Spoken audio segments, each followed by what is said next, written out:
On today's episode of Watch Chair Go, we're gonna try to get closer to getting the engine out of my cheap Audi R8. We made a lot of progress so far, and today we're gonna inch this much closer to pulling this.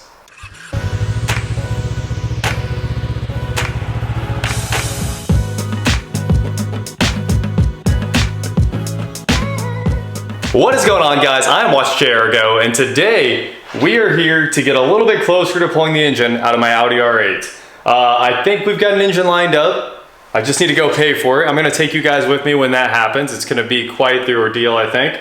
But for now, we need to get this one a little bit closer to coming out. So today, we are going to try to pull the rest of the cold air intakes off for the turbos, get the MAFs disconnected and labeled, and hopefully get this giant bar out that holds this vacuum reservoir, and get the power steering off, and maybe get that coolant reservoir off. We're just gonna keep trying to take everything off that needs to come off before we can pull the engine out. And the engine itself seems relatively simple. It's probably 4, maybe 6 bolts holding in the actual engine mounts and the transmission, but there's a lot of work to be done before we can actually do that. So today's goal, get closer to getting this engine out, because I wanna move quickly once the engine's lined up. Zach and I just labeled the cold air intakes, driver side, passenger side, and they're split right here under the rails, and we can pull out some worm clamps and actually disconnect those. And then after that, I can get the MAF sensors disconnected, pull these cables back in here, and label them, because we're gonna kind of collapse all that back onto itself, I think,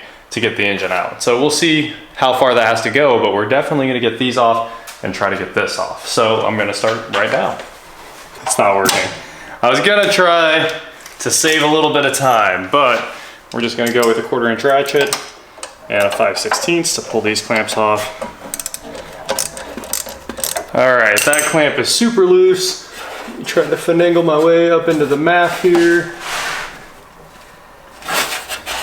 And that, removing this is no easy task. Those things, you almost have to unbolt it if you want to get it out. Let me know when you get the driver in there.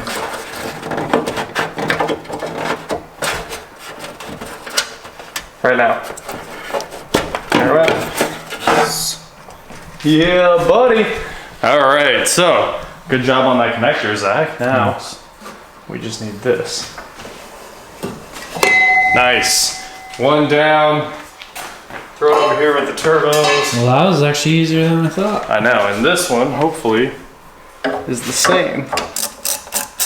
What I don't know is how this MAF sensor is going to come off, because it's actually harder to access than the other one. Oh, it's pointed the same direction.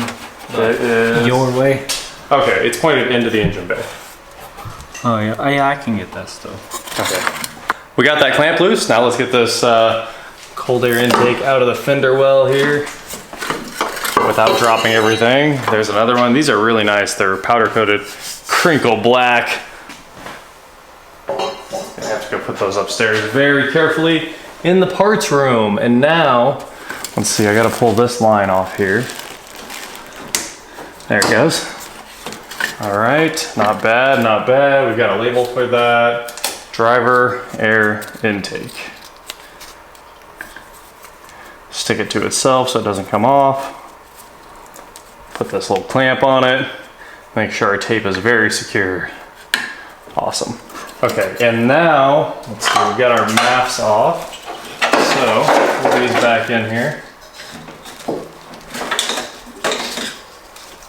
This one is what? Passenger side MAF. And we got it. Awesome. Okay, so now this one will be driver MAF. All right, we're gonna try to disassemble the entire PCV / catch can setup in one hit here, so I can leave everything connected. That's really my hope, is just to kind of slap it back on. So this should remove the catch can, but first we need to get this hose off of here. And of course, these are those permanent clamps instead of worm clamps. And it probably should be a worm clamp. Let's see if I can break this loose. I got it mostly released there. If I can bend it just a little bit, I think it'll come off. So back to the pliers for 1 second. Let's see if this works. Hey, clamp destroyed. And now, hopefully this comes off. That clamp is $35 from Audi. These are one-time use clamps, and it's gonna go back with a worm clamp, I'm sure. I should destroy this so I don't cut my hands open. Cool. In the trash where it belongs. Now, to get this reducer out of here, and it is crazy tight, which is not a bad thing, that's for sure. Man, actually, you legit. Yeah, reducer? Yeah. Really nice. Now all the lines are removed and I should be able to pull the entire catch can assembly at one time. Just need to find my ratchet. So far, so good here. Get this one out.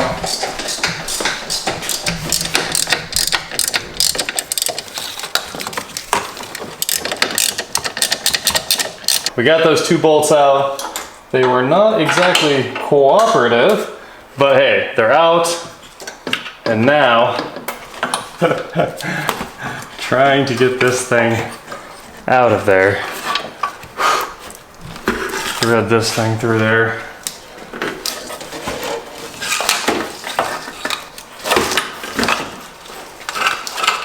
It's out as an assembly.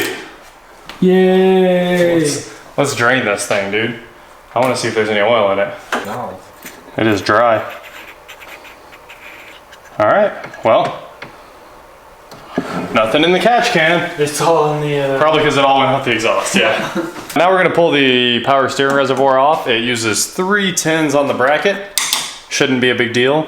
And then we're gonna get all these coolant lines out of the way finally and pull them all the way back into the fender over by the special coolant reservoir for the turbos that's back there. It has its own electric pump and everything like that. This is of course the fill for that. And yeah, we're gonna have to be careful to not make a huge mess and get all this coolant down into my drain pan there for coolant. So if we can get all the coolant stuff out of the way, I think we made good progress.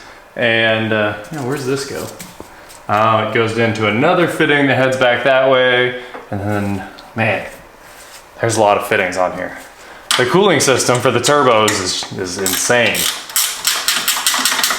Bolts out, there's 3 tins in a little triangle, easy to pull out, use a ratchet wrench. And now this power steering res can move, which means these coolant lines can move, although I should probably cut that zip tie right there. It's kind of holding me up, but there we go. Good thing we've got those absorbent mats in here. And now it looks like I can pull these back down into the fender. And I'm gonna grab the drain pan, get it down into the fender so that I can dump these out and hopefully get a bunch more coolant out of here so it stops leaking. It has been draining coolant down for what, like almost a month. It just keeps dripping into the pans. It's just a sign you need to hurry up on this project. Yeah. I'm ready to have this project on the road. All right, Zach, I probably need you to feed me these hoses one at a time. It's gonna be tricky because there's a heat shield in the way and we need to conserve the labels as well. Oh, also I wanted to take a picture of the fender well. Turbo coolant lines are out. We got a bunch more of that coolant drained out, which is awesome because that'll stop all these other lines that have been sitting here leaking coolant for so long. And now I got the wiring harness off of our tray we're trying to remove here, the support. And there's one more piece that needs to come off here. And it has a 10 on a hose clamp that's buried under here. And then we'll pull out this vacuum reservoir and we can unbolt this whole thing, which will be massive progress. We will see the entire back of the engine and I'm pretty thrilled about that. So, getting this 10 out real quick. Like I said, this wiring harness clamps in here and there's some vacuum hoses that clamp in there, although it was probably supposed to be those wires that aren't actually clamped on there. I took it off. Oh, okay, cool. I wondered what that was for. I was like, did I remove it? Zach did it without my knowledge. Zach over here doing stuff. Zach's doing the stuff. Magic, man. Okay, so I'm actually gonna put this clamp back too. Shake and bake, baby. Shake and bake. I have to figure it out. I'm not 100% sure. I'm 100% sure. Don't ever question me on Ricky Bobby. It's not Ricky Bobby. It's Ricky Bobby. If you're gonna call it what you need to call it. Okay, so these big bolts right here are T45s. And make sure your shims are labeled or like taped to it so you get them back where they belong. It will be, I think, reasonably important, so. I'm sorry. That's a great name. I took you for granted, Cal, and you're a really good friend of me, and I never gave you your due. It's my fault. I'm a little bit confused by your tactic. I'm a little confused by your tactics. Tactics, yeah. Okay, for some reason these bolts are like 4 inches long. Okay, it's really just 2. That's 4 inches. I mean, what else are you compensating for? you're so funny, Zach. All right, let's get this one out. Seems like it's been out recently. We're just gonna call this the I-beam. Yeah. It's shaped like a Yeah, it is kind of the I-beam. We should call it the I-beam. And then these bottom ones are really cool. They come out on the other side of the frame, which will save you a ton of time. So the top ones come out with the T45 and the bottom ones have nuts on them, or bolts on them. That'd be these guys. 12, 14? 13? I'd say 12. Try 12. I just tried 12. Now we gotta save those shims. Got them. Okay, we'll put all these back. Now that's more like a 5-6 inch. That is a ridiculously big bolt. You are not kidding about that. So make sure you have your shims and label them. Okay. Just about everything's out of the way. I'm gonna put the vacuum bubble back on really soon. And we are down to the last bolt holding the I-beam on. It's buried under the power steering res here. We are going to try to get in here. I mean that little, that like 144 tooth ratchet. I know. I really need to buy new ratchets. One of those 90 tooths or something. Even like, I think there's even a 110. That'd be perfect. The only thing that I need from Snap-on probably is good ratchets. I would love to have some of those. We did find those ones at Lowe's. Yeah, Lowe's. I went back to try to buy the ones at Lowe's, and they were all gone, dude. I checked the whole store. Because everybody likes them. I think they just stopped selling a bunch of Craftsman tools while they retool things. True. So I asked one of the employees there. He had no clue where to find them, or What is that? yeah. I was like, no, they were on an end cap, and he was like, nah. This should let us pull the entire thing out. Aha! There she goes. Let's put all these tools away. I've got tools sliding all over the place. And now, yeah, thank you. Thank you, thank you. Here come the shims. Label those. You're good, dude. Put that power steering res down. All right, this just needs to head off to the car wash. A little bit of cleaning. What a nice piece. This thing's aluminum. Feel how light that is. It probably weighs like 1 pound, maybe 2. Wow. Isn't that crazy? I'm actually surprised. Audi does so many awesome things. And since I've got it off, I'm gonna go ahead and put this back so we don't forget where it goes. This is our little vacuum reservoir, and I don't feel like losing that. I wanna get the shift linkage out because that is gonna come up and then slide back down through there, and we'll kind of wiggle it down through the exhaust hole, and that should let us get everything up without having to mess with, removing any shift cables in reality. With this one, we're just gonna lift this circlip up right there, pull back, do one of those moves right there, and put this clip right back where it belongs. And then on this one, I'm not sure how to take this off, but we can take off the adjuster there. So let's do that. Let's see, turn, there it is. Okay, and it retains itself, which is really nice. And just go like this. Okay, and you don't want to break it, and you don't want your spring to stay compressed probably. So now that's good. I went ahead and pulled these off camera because they're just annoying. I just pried them off with a screwdriver and tried not to break them. So now, let's get this whole bracket off the transmission.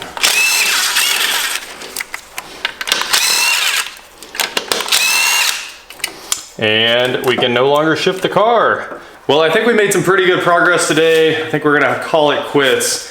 We got off the cold air intake parts we needed to get off. We got the I-beam out. I guess that's what we're calling it. It's like the engine auxiliary support, probably. I'm sure it has a technical name. Shift linkages are out and ready to drop back through there. If you take a look over here, you can see that there is almost nothing left on the firewall back to the engine. So we've got a little bit over here to deal with, and I think we're gonna try to do what Audi does when they remove these engines. And I watched a video of it, and what they do is unbolt the ECUs, and then they fold them back over onto the intake, and then they pull the whole thing out as one package. So once all the lines are disconnected, and we do have to get the CVs out still, you can really just kind of push it all in on itself, lift it up, and then we can figure out what needs to go back on the new long block once it's on the ground, which might make life really easy and make hooking it all back up really easy. So thanks for watching, guys. We're gonna continue making progress on this, and hopefully we're buying an engine this week. Who knows? I'm gonna buy an engine as soon as I find the right one. And that is it for today, guys. Please like, share, subscribe, do whatever you wanna do, and I will talk to you next time.